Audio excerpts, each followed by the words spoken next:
పేరు వినగానే ఒక రకమైన భయం, శారీరకంగా మానసికంగా ఎంతగానో కుంగదీస్తుంది ఈ మహమ్మారి.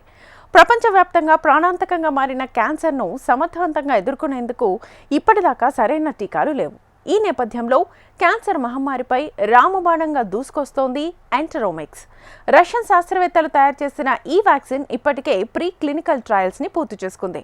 ఇప్పుడు క్లినికల్ ట్రయల్స్కి సిద్ధంగా ఉంది.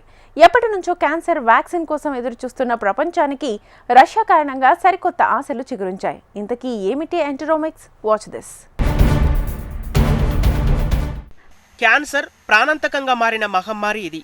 ప్రపంచవ్యాప్తంగా ఏటా లక్షల మందిని పొట్టన పెట్టుకుంటున్న వ్యాధి ఇది. క్యాన్సర్ను ఎదుర్కొనేందుకు ఇప్పటి వరకు సరైన మందులు, సరైన చికిత్స లేక జీవితాంతం క్యాన్సర్తో బాధపడుతున్న వారు ఎందరో ఉన్నారు. ఈ క్రమంలో శుభవార్త వినిపించింది రష్యా. క్యాన్సర్కు చికిత్స అందించేందుకు బ్రహ్మాస్త్రాన్ని సిద్ధం చేశారు రష్యన్ శాస్త్రవేత్తలు. దాని పేరే ఎంటరోమిక్స్. దీనిపై ఇప్పటికే ఏడాది పాటు పరిశోధనలు, 3 ఏళ్ల పాటు ముందస్తు క్లినికల్ ట్రయల్స్ జరిగాయి. ఎంటరోమిక్స్ వ్యాక్సిన్ ప్రీ క్లినికల్ ట్రయల్స్లో 100% ప్రభావం చూపించిందని తయారీ సంస్థ federal medical biological agency FMBA వెల్లడించింది. ఈ టీకా క్యాన్సర్ కణితి పెరుగుదలను గణనీయంగా తగ్గించిందని, అలాగే ఎటువంటి తీవ్రమైన దుష్ప్రభావాలు లేవని రష్యా ఆరోగ్య అధికారులు వెల్లడించారు. పలు అగ్రెసివ్ క్యాన్సర్లను ఎదుర్కోవడంలో ఇది ఎంతగానో ఉపయోగపడుతుందని వెల్లడించారు. ఎంటరోమిక్స్ ఇప్పుడు క్లినికల్ ట్రయల్స్కు సిద్ధంగా ఉన్నట్లు తెలిపారు. దీంతో ప్రపంచవ్యాప్తంగా క్యాన్సర్ రోగులలో కొత్త ఆశలు చిగురించాయి. కోవిడ్-19 వ్యాక్సిన్ల మాదిరిగానే ఈ ఎంటరోమిక్స్ కూడా mRNA టెక్నాలజీ ఆధారంగా పనిచేస్తుంది. దీని ప్రధాన ప్రత్యేకత ఏమిటంటే ఇది ప్రతి రోగికి వారి కణితి కణాల జన్యువుల ఆధారంగా వ్యక్తిగతంగా రూపొందించబడుతుంది. ఈ వ్యాక్సిన్ రోగి నిరోధక వ్యవస్థకు సంబంధించిన క్యాన్సర్ కణాలను గుర్తించి వాటిని నాశనం చేసే శిక్షణ ఇస్తుంది.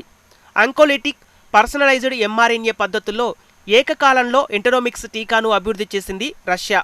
ఎంటరోమిక్స్ టీకా శరీరంలో ఉత్పత్తి అయ్యే ప్రోటీన్లనే క్యాన్సర్ కణాలను నిర్వీర్యం చేసేలా రోగనిరోధక శక్తిని పెంచుతున్నట్లు వెల్లడైంది.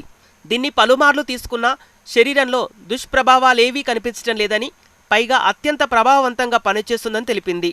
ఈ వ్యాక్సిన్ పూర్తి సురక్షితమని పరిశోధకులు హామీ ఇస్తున్నారు. పలు కేసుల్లో క్యాన్సర్ గడ్డల పరిణామాన్ని ఈ వ్యాక్సిన్ ఏకంగా 60% నుంచి 80% దాకా తగ్గిస్తున్నట్లు వెల్లడైంది. ప్రధానంగా పెద్దపేగు, బ్రెయిన్, చర్మ క్యాన్సర్పై ఇది రామబాణమేనని అంటున్నారు శాస్త్రవేత్తలు. అసలు రష్యన్ శాస్త్రవేత్తలు ఈ అద్భుతాన్ని ఎలా ఆవిష్కరించారు? పూర్తి వివరాల్లోకి వెళ్దాం. ప్రపంచ ఆరోగ్య సంస్థ లెక్కల ప్రకారం 2020లో దాదాపు 1 కోటి మంది క్యాన్సర్ బారిన పడి ప్రాణాలు కోల్పోయారు. అంటే ప్రతి 6 మరణాల్లో ఒక చావుకి క్యాన్సరే కారణం. 2022 నాటికి దాదాపు 2 కోట్ల కొత్త క్యాన్సర్ కేసులు నమోదైతే దాదాపు 1 కోటి మంది ప్రాణాలు కోల్పోయారని అమెరికన్ క్యాన్సర్ సొసైటీ వెల్లడించింది. 2050 వరకు 3.5 కోట్ల క్యాన్సర్ కేసులు నమోదు కావచ్చని అంచనా వేసింది. ప్రపంచవ్యాప్తంగా 200కు పైగా రకాల క్యాన్సర్లు మానవాళిని ఉక్కిరిబిక్కిరి చేస్తున్నాయి.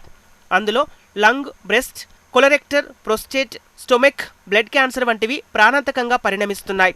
శరీరంలోని వివిధ భాగాల్లో క్యాన్సర్ కణాలు నియంత్రించలేని విధంగా పెరుగుతాయి. మిగతా శరీర భాగాలకు కూడా వ్యాపించి మరణానికి దారితీస్తాయి. క్యాన్సర్ మహమ్మారిని ఎదుర్కొనేందుకు టీకా తయారు చేసే దిశగా ప్రపంచవ్యాప్తంగా పరిశోధనలు జరుగుతున్నాయి. అందులో న్యూయార్కుకు చెందిన మెమోరియల్ స్లోయాన్ కెటరింగ్ సంస్థ ప్యాంక్రియాటిక్ క్యాన్సర్పై విస్తృతంగా పరిశోధనలు చేస్తోంది. ప్రోస్టేట్ క్యాన్సర్ కోసం సిపులెల్ సెల్ టీ అనే టీకాను అభివృద్ధి చేశారు. ఇలా ఇప్పటికే పలు ప్రివెంటివ్ థెరపాటిక్ వ్యాక్సిన్లు ఉన్నాయి. ప్రతి క్యాన్సర్ రోగికి ప్రత్యేకంగా చికిత్స అందించేందుకు థెరపాటిక్ వ్యాక్సిన్ అభివృద్ధికి శ్రీకారం చుట్టింది రష్యా. ఈ ఎంటరోమిక్స్ వ్యాక్సిన్ను రష్యా ఆరోగ్య శాఖ ఆధ్వర్యంలో ఉన్న National Medical Research Radiological Centre, ఎంగ్లీగల్ హాల్స్ Institute of Molecular Biology, Gamaleya Institute కలిసి అభివృద్ధి చేస్తాయి. కోవిడ్ వ్యాక్సిన్ రూపొందించిన అనుభవం గమేలయా ఇన్స్టిట్యూట్కు ఉంది. అన్ని క్యాన్సర్లకు ఒకే రకమైన టీకా కాకుండా ఒక్కొక్క రకాన్ని లక్ష్యంగా చేసుకుని పరిశోధన చేశారు. కరోనా వ్యాక్సిన్ అనుభవం ఎంటరోమిక్స్ అభివృద్ధికి ఉపయోగపడింది. అయితే అమెరికా ఎందుకు ఇప్పటి వరకు క్యాన్సర్కు వ్యాక్సిన్ కనిపెట్టలేకపోయింది? అగ్రరాజ్యంలో పలు ప్రైవేట్ కంపెనీలు, విద్యా సంస్థలతో భాగస్వామ్యం, కఠిన FDA నిబంధనల కారణంగానే ఆలస్యమవుతుందని చెబుతున్నారు. మోడెర్నా, మెర్క్, బయోఎన్టెక్ వంటి కంపెనీలు వ్యాక్సిన్ అభివృద్ధిలో నిమగ్నమయ్యాయి. University of Florida, Mount Sinai, Yale University వంటి విద్యా సంస్థలు ఇందులో ఉన్నాయి. కాగా రష్యా బయోటెక్నాలజీకి ఎక్కువ ప్రాధాన్యం ఇస్తోంది. ఈ రంగంలో అనుభవం ఉన్న సంస్థలను ఒక గొడుగు కిందికి తీసుకొచ్చింది. పరిశోధన క్రమంలో తక్కువ పరిమితులుండటం, అనుమతులు త్వరగా రావటంతో పరిశోధనలో వేగం పెరిగింది. ఈ టీకా పరిశోధనలో టెక్నాలజీని కూడా పెద్ద ఎత్తున వినియోగించింది రష్యా. క్యాన్సర్ పేషెంట్ల ట్యూమర్ జెనెటిక్ ప్రొఫైల్ని విశ్లేషించడానికి ఏఐ, మెషిన్ లెర్నింగ్తో NMRRC ఒక ప్రత్యేక సాఫ్ట్వేర్ను రూపొందించడం గమనార్హం. దీనివల్ల ఒక్కో పేషెంట్కు ప్రత్యేక వ్యాక్సిన్ వేగంగా తయారు చేయడానికి వీలైంది. కాగా భారత్లో కూడా క్యాన్సర్ వ్యాక్సిన్ కోసం విస్తృతంగా పరిశోధనలు చేస్తోంది. ముఖ్యంగా భారత క్యాన్సర్ జోనమ్ అట్లాస్, BCGA వంటి భారీ ప్రాజెక్టులతో DNA ఆధారిత రోగ నిర్ధారణ, చికిత్సలను అభివృద్ధి చేస్తూ రోగుల జీవన నాణ్యతను మెరుగుపరుస్తున్నాయి. టాటా మెమోరియల్ సెంటర్, ACTREC వంటి సంస్థలు ప్రాథమిక క్లినికల్ పరిశోధనలు చేస్తున్నాయి. అదే సమయంలో Indian council of medical research ICMR వంటి సంస్థలు సమగ్ర క్యాన్సర్ నియంత్రణ కార్యక్రమాలు చేపడుతున్నాయి. పరిశోధనలు రోగ నిర్ధారణ పద్ధతులను, చికిత్సలను మెరుగుపరచడమే కాకుండా క్యాన్సర్ సంరక్షణ మరింత అందుబాటులోకి తీసుకురావడానికి కృషి చేస్తున్నాయి. mRNA టెక్నాలజీ, జీన్ సీక్వెన్సింగ్, ఏఐలో భారత్కు మంచి పట్టు ఉంది.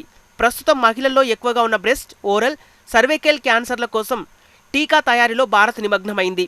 అత్యాధునిక ఇమ్యునోథెరపీలు, పర్సనలైజ్డ్ క్యాన్సర్ చికిత్సలో భారత్ ముందు వరుసలో ఉంది. మొత్తం మీద క్యాన్సర్ చికిత్సలో కీలక ముందడుగు పడింది. ఇదే వేగంతో ముందుకెళ్తే అనేక క్యాన్సర్ వ్యాక్సిన్లు క్లినికల్ ట్రయల్స్ దశను దాటుకొని చికిత్సకు ఉపయోగించేలా సిద్ధమయ్యే అవకాశం ఉంది. రష్యా మాదిరిగానే భారత్ కూడా బయోటెక్నాలజీ రంగానికి ప్రాధాన్యం ఇవ్వాల్సిన అవసరం ఉంది. ప్రభుత్వ ఏజెన్సీలు, విద్యా సంస్థలు, కంపెనీలను ఒక గొడుగు కిందకు తీసుకొచ్చి క్యాన్సర్ వ్యాక్సిన్ పరిశోధనల్లో జాప్యం లేకుండా చూడాలి. ముఖ్యంగా క్యాన్సర్ టీకాలు, చికిత్స సామాన్య ప్రజలకు అందుబాటులోకి తీసుకొచ్చే దిశగా అడుగులు పడాలి. రష్యా తయారు చేసిన ఎంటెనోమిక్స్ క్లినికల్ ట్రయల్స్ కూడా విజయవంతంగా పూర్తి చేసుకుంటే మార్కెట్లోకి వచ్చేందుకు ఎంతో కాలం పట్టదు. భారత్లోని క్యాన్సర్ పేషెంట్ కూడా ఈ టీకా కోసం ఎదురుచూస్తున్నారు.